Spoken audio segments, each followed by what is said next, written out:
Bom, continuando a leitura. Abílio conversou ao pé do ouvido de Caena e essa tomou posição, envolvendo o companheiro de certo magnetismo, fazendo com que ele amoldasse seu perispírito em uma forma assustadora diante dos dois personagens das sombras. Tão logo viram nosso companheiro transfigurado, aqueles espíritos correram espavoridos, fugindo pela porta dos fundos da casa. Abílio voltou ao seu estado normal, agradeceu a Caena e passou para o quarto de 29, onde a operação de limpeza seria mais difícil. A atmosfera estava pesada, carregada de fluidos deletérios que o vento não conseguia transportar para fora da residência. Um janelão entreaberto dava a entender que o próprio ocupante daquele ambiente não estava suportando o que ali se respirava, juntamente com o ar. Abílio acreditou por alguns instantes, meditou por alguns instantes e suas mãos começaram a se iluminar, atraindo para si as nuvens negras do ambiente, que se avolumaram em seus braços. Recolhidas todas as emanações, qual massa putrefata, aproximou-se da janela e entregou aquele fardo indesejável a um espírito ajudante que Caena havia chamado. Depois dessa operação, um brando vento passou a entrar pela janela, soprando em todas as direções e deixando um bem-estar indizível por toda a casa, o que logo ali foi notado pelas senhoras que conversavam. As duas entidades malfazejas tinham vindo em busca de 29, o que já era de costume. Durante o sono do mesmo, elas se apoderavam do moço com toda sorte de brincadeiras extravagantes, e ele, ainda mesmo sendo advertido por vários meios, continuava ligado àquelas almas inferiorizadas, por fios tenuíssimos de alguns sentimentos, estabelecendo a sintonia entre obsessores e obsediado. Depois de deixarmos o ambiente familiar em plena harmonia espiritual, fomos à procura de Fernando, que estava trabalhando para levar o 29 de volta ao lar. Renata, deixa eu só fazer um comentário aqui. Nessa parte é muito interessante, porque são dois aspectos que eu acho bem interessantes. Um é quando o Abílio, né, meditou por alguns instantes e suas mãos começaram a se iluminar, atraindo para si as nuvens negras do ambiente.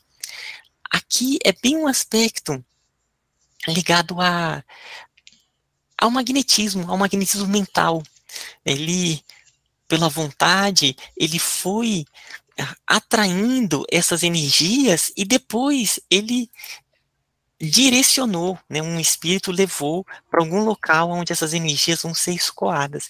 Então, esses aspectos que vão colocando é algo que nos chama atenção também para a gente, né? Porque às vezes a gente, quando entra em um ambiente, pode estar um ambiente pesado, ali uma própria oração, uma movimentação energética, a gente se torna, juntamente com o mundo maior, instrumentos ativos de iluminação por onde passar. Então, pode auxiliar no processo de escoamento de energias mais densas e mesmo iluminando o local, trazendo ali uma emanação mais benfazeja.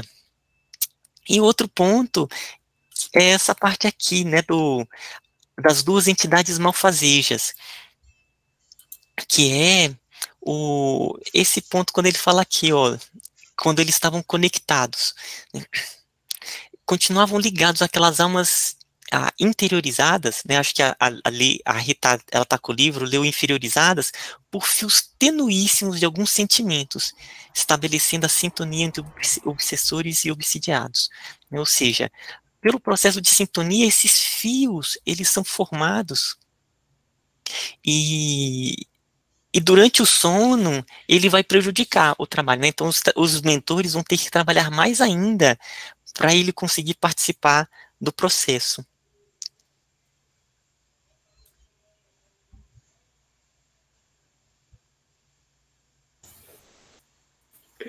Nosso companheiro encarnado estava com um grupo de 16 jovens gozadores da vida, como eles se referiam a si mesmos.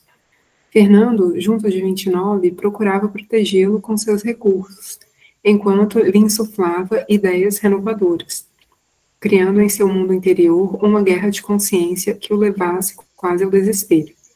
De um lado, os desejos puxavam para as coisas da terra. De outro, a influência de Fernando levava-o a meditar nas consequências dos seus atos, ao mesmo tempo que impulsionava seus pensamentos para as coisas do espírito, cuja filosofia 29 já conhecia. Havia mais ou menos uma centena de entidades inferiores bebendo e cantando, gritando e fazendo gestos desagradáveis, juntamente com os rapazes, em uma troca incessante de palavrões. Era de se notar o quanto eles se serviam daqueles que eram médiums, ajudados por uma sintonia perfeita provocada pelo álcool. Fernando mostrou-se radiante com a nossa chegada e foi logo dizendo: "Graças a Deus vocês chegaram." O moço se envolveu em demasia e o ambiente, como vocês podem sentir, é dos piores desta noite. Estava ansioso pela chegada de vocês. É bom lembrar que os espíritos ali reunidos, na mesma faixa dos encarnados, não percebiam a presença do nosso grupo, em razão do seu baixo padrão vibratório. Eles às vezes enxergavam menos que alguns dos bebedores dessa reunião. Eram almas muito ligadas à faixa terrena e ainda cegos, estimulando cegos, caindo ambos nos despenhadeiros das sombras. Seguindo as instruções do nosso orientador, entrelaçamos as mãos em torno da turma, e quando Miramês fechou o círculo, avolumaram-se em sua mente adestrada, correntes de fluidos de várias espécies, diferenciadas por tonalidades que podíamos observar. Miramês projetou esses fluidos no ambiente e imediatamente as gargalhadas começaram a diminuir. A inspiração das sombras desapareceu, acontecendo o mesmo com o interesse pela bebida. Todos os integrantes daquele grupo, encarnados e desencarnados, caíram em sono profundo, formando estranho quadro. Daria um bom retrato, se pudéssemos fazê-lo, para mostrar aos homens e expô-lo nos botequins. Começou Celes, arrematando com ligeiro sorriso, mas isso só mesmo para o futuro. Todavia, não é um futuro muito distante, pois os primeiros passos já foram dados, completou Fernando com entusiasmo. E quais foram esses passos? Perguntou Abílio, interessado. Não tens visto, em jornais e revistas, particularmente os espiritualistas, as notícias referentes à máquina de fotografar a aura inventada pelo casal Kirkman? A natureza não dá saltos, todos nós o sabemos, porém nunca para no seu programa evolutivo. Nesse fechamento de ciclo histórico da humanidade, quando o outro mais importante terá início, muitas novidades irão surgir em favor de todos nós. A própria mediunidade vai sofrer algumas modificações. Na comunicação entre os homens e nós, desencarnados, as dificuldades desaparecerão com a diminuição da ignorância. A facilidade, como temos ouvido dos nossos maiores, depende de um único aspecto, que sintetiza todos os outros: evolução. Deixa eu só fazer um comentário aqui. Essa máquina de fotografar a aura, né, é chamada de kirliangrafia. Ela usa um processo de uma alta voltagem, né, chamado, na física a gente chama do efeito corona, que a partir dela a gente consegue ver uma irradiação luminosa, né, em torno de corpos vivos. E aí tem até experimentos interessantes que são feitos. Por exemplo, tem folha que ela é retirada e aí é feito a foto pela kirliangrafia. E aí tem um halo. E aí rapidamente se corta um pedaço e quando tira a foto, ela ainda tem um formato dela completa. E como se houvesse uma estrutura ainda que não se desfez, né, mesmo tirando a parte mais densa. Então, tem vários estudos, ela é antiga, acabou que não houve, pelo menos até onde eu sei, continuidades mais profundas do ponto de vista quantitativo, né, do aspecto da quiligrafia, mas é bem interessante essa máquina. E o outro ponto que eu ia colocar foi esse aqui, quando ele fala que a mediunidade ela vai sofrer uma modificação. Eu não estou mais enxergando onde ele está, porque eu perdi aqui. Tem uma hora que ele fala aqui, né, que a mediunidade vai sofrer uma mudança. E é o que está acontecendo desde o surgimento do Espiritismo. Desde quando surgiu, a mediunidade começou de maneira muito física, né, que é a mediunidade de efeitos físicos. Então as pessoas, elas acabavam, os médiums se esgotando profundamente pelo ectoplasma que saía pelos orifícios para fornecer a possibilidade de efeitos físicos, de materialização, das mesas girantes, e aí cada vez mais ela foi se tornando mais sutil, né? Então começou a ter mais médiums de psicografia, e cada vez mais ela está se tornando esse aspecto mais e mais sutil. Agora com mediunidade de desdobramento está ficando mais comum. Esse nosso próprio trabalho é um trabalho mediúnico, porque a gente vai cada vez mais se entrelaçando com o mundo maior nesse processo da irradiação. E, né, tem até uma parte no livro dos médiuns que é mediunidade de cura, né, que ele fala sobre esses médiuns que trabalham com esse magnetismo. E os espíritos colocam ali mesmo que é um tipo de mediunidade. Então, cada vez mais está entrando na sutileza, onde é o encarnado que vai entrando em sintonia com os espíritos, com os espíritos, né, no caso, a gente busca os espíritos mais elevados, evoluídos, mas é esse processo da sutileza. Então, tem um processo evolutivo da mediunidade também.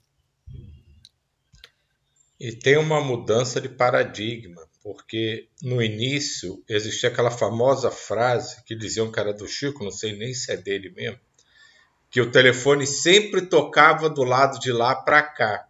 E isso está mudando, como o Ismael falou, agora a gente está começando de ligar daqui para lá também. Isso está aumentando a integração encarnado-desencarnado. E a tendência, pelo que a gente vai vendo, né, é que essa integração se torne cada vez mais fluida, né, mais facilitada e mais constante.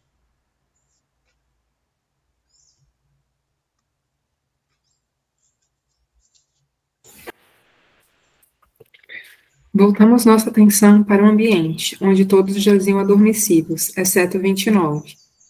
Desperto, meditava sobre o que ocorria, monologando. Como é agradável esse silêncio! Desde hoje cedo, apoderou-se de mim aquela terrível melancolia, que não me permitia suportar conversa com ninguém, ao mesmo tempo em que sentia uma força irresistível arrastar-me para a rua. Uma ideia fixou-se em minha mente: beber, beber muito, até ficar inconsciente. E termino a noite sozinho, entre embriagados adormecidos. O que tê-los ia levado a dormir, todos a um só tempo? Atuando em seu socorro, Fernando passou as mãos de onde saíam fluidos luminosos por toda a extensão da coluna vertebral de 29, iniciando na base do crânio e terminando no cóccix, onde suas mãos se demoraram alguns segundos. Em seguida, aplicou passos verticais no plexo solar, onde fluidos pesados rodopiavam sem direção. Terminou aplicando sopro nos 2 pulmões, que pareciam 2 pores cheios de fumaça, e onde alguns parasitas psíquicos já perturbavam o sistema de assimilação do oxigênio pela corrente sanguínea. Terminada a operação... Só um minutinho, Renato.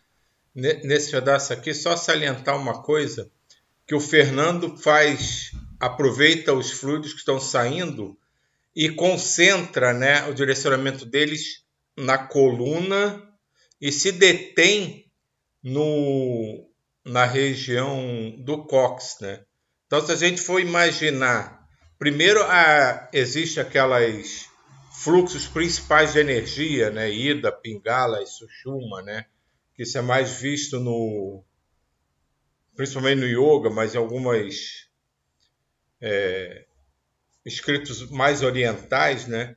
Que são os 3 canais principais de fluxo de energético no corpo humano. E ali na coluna segue a visualização também dos chakras, né, quando colocados em linha, né? E por que ele se detém no cóccix? Porque o cóccix ele tem uma área, digamos assim, geográfica intimamente relacionada com o chakra básico ou Kundalini, como outros chamam, que é extremamente ligado à materialidade.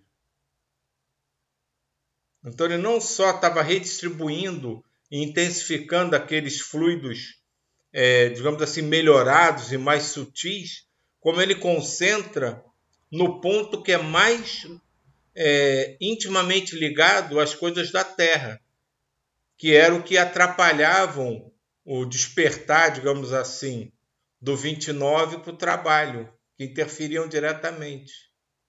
Não era só isso. E eu vi, foi muito bacana você ter colocado esse ponto. O espírito Carlos, né, que é o espírito que foi um dos que mais trouxe que também trouxe muitas informações no mentomagnetismo. Tem vários textos dele e ele se apresenta como um biopsicólogo. E a ideia do biopsicólogo é esse ponto ligado ao aspecto biológico, mas não só o biológico físico, é o biológico energético. E como que ele influencia nas estruturas psíquicas, né? Então seria o biopsicólogo. Então, a biopsicologia trabalha muito com isso. A cada chakra, como é que é a anatomia, a fisiologia dos corpos energéticos, aonde que ativa, aonde que desobstrui, como que auxilia através da harmonização dos corpos energéticos para aquela pessoa necessitada, né? Então aqui, no caso, esse processo que ele fez é muito profundo e está dentro de uma ciência, da ciência energética, que eles estão passando informações pelo mentomagnetismo. Então, isso que o Silvio colocou, né, da coluna vertebral, né, ele falou aqueles 3, né, que é o Sushumna, que é essa coluna que é como se fosse o canal principal que conecta os chakras na coluna vertebral. E o Ida e Pingala são 2 canais que vão rodopiando em torno desse, sabe? Isso tudo, ele vai ser conhecido pela ciência ainda. Agora, na ciência do 3º milênio, que vai começar a adentrar nisso, que vão começar a desenvolver equipamentos para perceber e medir, aí vai abrir todo um caminho aonde vai conectar esses aspectos psicológicos e mentais com toda essa estrutura. Então, aqui esse trabalho que ele fez, né, aplicando passes no plexo solar, tá tudo dentro dessa ciência que é linda, né? Eles ainda não apresentam, porque isso vai acabar chegando pela ciência, mas vão apresentando determinados aspectos que a gente já pode estar utilizando.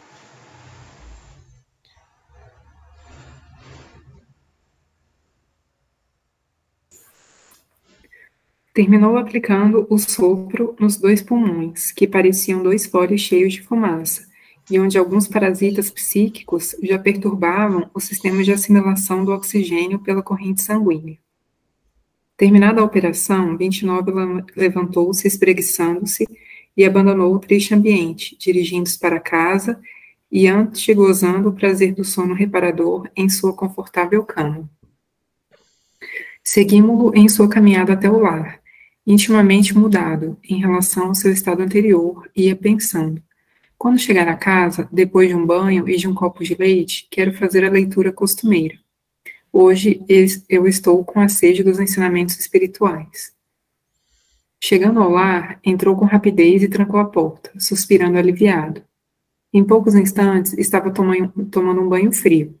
Nessa hora, Miramês projetou fluidos sutis na estrutura íntima da água que, transformada em poderoso medicamento para o corpo e o espírito, purificava seus centros de força, aliviando sua mente ainda tisnada pelo clima de tristeza e pelo enfado diante da vida. 29 começou a cantarolar baixinho, já manifestando certa alegria. Era alta madrugada, e as duas mulheres que conversavam junto à lareira, quando chegamos, ressonavam agora em quarto contíguo. Ô, Ri, deixa eu também só fazer um comentário. Gente, a gente tá parando tanto, né? Porque tem tantas questões interessantes. Esse livro vai ser muito trabalho de uns pontos que dá para se conversar. O primeiro, eu já tinha falado um pouquinho antes, que é todo o trabalho que o mundo maior está realizando para que ele possa participar, né? Então, ou seja, desde lá, quando ele estava na reunião, teve que tirar ele dali, trazer, para equilibrar, para ele participar. Então, nos chama um pouco a atenção, assim, todo o carinho que o mundo espiritual tem por a gente, o esforço que eles fazem e que às vezes a gente nem percebe, né? E aquela ideia de cada vez mais procurar entender esse processo, meio que para dar menos trabalho aos mentores que querem nos auxiliar sempre. Mas o outro ponto foi essa questão quando ele foi tomar banho e o Miramês projetou fluidos sutis na estrutura íntima da água, que foi transformado em poderoso medicamento para o corpo e o espírito, que purificava seus centros de força. Uma vez eu conversando com... Ela era adolescente, quase um pré-adolescente. Uma vez eu estava conversando com uma vovó que eu gosto muito, é a vovó Quitéria. Ela foi muito importante. Eu meio que cresci conversando com ela. E aí uma vez ela falou, filho, quando você for tomar banho, você sempre fica imaginando uma luz vindo do alto e te iluminando. E eu nunca me esqueci. E eu procuro fazer isso, né? Até hoje, quando eu tô tomando banho, eu fico imaginando essa luz. Até hoje mesmo, quando eu fui tomar banho, antes de vir para cá, eu fico fazendo esse trabalho. E aqui o que o Miramês colocou é bem isso, né? A água, ela é um grande capacitor energético, então facilita essa limpeza também espiritual enquanto está tomando banho. É isso. E isso aí é bom para as pessoas prestarem atenção, que normalmente só se fala na força dos elementos da natureza quando eles promovem destruição. E todos os elementos da natureza, eles têm um potencial de levar energias benfazejas, fluidos equilibrantes, fantástica. Só que ninguém se dá conta disso. O pessoal só nota os elementos da natureza quando eles destroem. Que na verdade não estão causando destruição. Eles estão impondo a necessidade da transformação. E tem esse outro lado. Tanto a água como o ar, a terra e o próprio fogo, eles têm uma capacidade de permear energias extremamente elevadas e causar um equilíbrio, uma harmonia. Mas como a gente só não consegue perceber, só percebe quando ele se transforma em força do ponto de vista humano negativo, é que se nota a presença e a existência deles. Mas eles estão aí. E a maior parte do tempo eles não estão, como as pessoas acham, os jornais mostram, destruindo. Eles estão construindo o nosso equilíbrio. Então a gente precisa se integrar e perceber mais isso.